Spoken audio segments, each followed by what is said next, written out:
Hi, I'm the Rap Critic. Let's talk about Young Money. Now, I've always had a log of what songs I want to review next, and I noticed that a couple of them were from the same camp, so I decided to dedicate a month to just Young Money. Now, for those who don't know, before Young Money, the original record label that Lil Wayne was on was called Cash Money, and with their platinum logo, it was quickly made clear that their main goal was just to make timeless, masterful pieces of art to be analyzed and appreciated throughout the ages. Okay, not really. But at least they were upfront on what they were about. Cash and money. But they talked about other things. Eventually. But yeah, the label was started by Brian and Ronald Williams, two brothers who wanted to make their way out of the hood by expressing themselves through rap music and promoting other artists. And you know what? There's nothing inherently wrong with that in and of itself. The only problem was that the rappers they promoted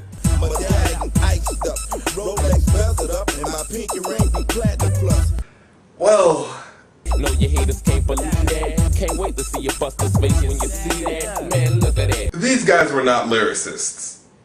They were making money and talking about the fact that they were making money.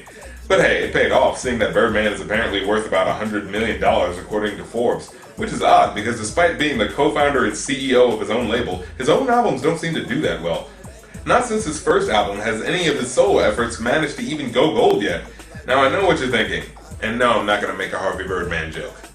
Also, you may be thinking, wait, Birdman makes albums by himself? And yeah, he does. But whenever you hear his songs, they always end up just sounding like singles that they forgot to put on Lil Wayne's album. Wanna know why? Because every single song Birdman puts out features Lil Wayne. In fact, for one record, they just cut the pre-tits and did a collaboration album. But hey, can you blame them? During the early 2000s, a majority of Cash Money's marketable artists jumped ship due to money management issues, and pretty much the only guy left in Birdman's corner was his adopted son Lil Wayne. In the wake of this shattered empire and two albums that for some reason didn't chart as high as his first, Wayne released The Carter, the breakthrough album that would bring Cash Money back on top, and put Lil Wayne in high demand with the hit single Go DJ, his highest charting single at the time. Well, at least until... But anyway, the album did so well, Lil Wayne got ambitious and decided to start his own little record label the next year called Young Money Entertainment, an imprint under Cash Money Records. Since its inception though, the only real artist to put out anything under the label was pretty much Lil Wayne, and personally I felt like he was doing it just to say he could do it. That is until Tyga came along and, well, he didn't really do that well. No introduction? Did you call your album that because it didn't need one, or because you didn't get one? I'm sorry, that was mean. But anyway, by 2009, the label had finally gathered up a roster of artists to get their turn, right after Drake's EP. Then the rest of the group would get their time to shine, right? Well, it didn't really work that way either. After the We Are Young Money album, the albums released from Young Money were as follows: Lil Wayne, Drake, Nicki Minaj, Lil Wayne, and Lil Wayne. How many people are in this group? Like 15? You mean to tell me that only 3 of these guys had something to say in the last 3 years? Where are the rest of them? What, were they just album art? Where are they? Who is T-Streets? Who is Lil Chucky? And why is it that only half of the group was actually featured in the 3 singles that they released?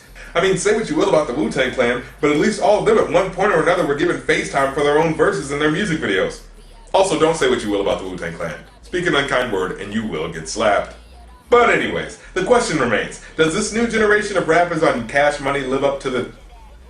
Well, there's really not a lot to live up to. But will these young gunners lyrically surpass their predecessors, or do they just play follow the leader? Let's start off by looking at their biggest single, Bedrock. What? He did? Oh, I had a whole review planned. Well, there goes that 28 hours of writing. See you next week. I hear it all the time, LB ain't on the same shit. So innovative, y'all the next best thing since whatever. I just laugh with it, cause today's fan is tomorrow's rap critic.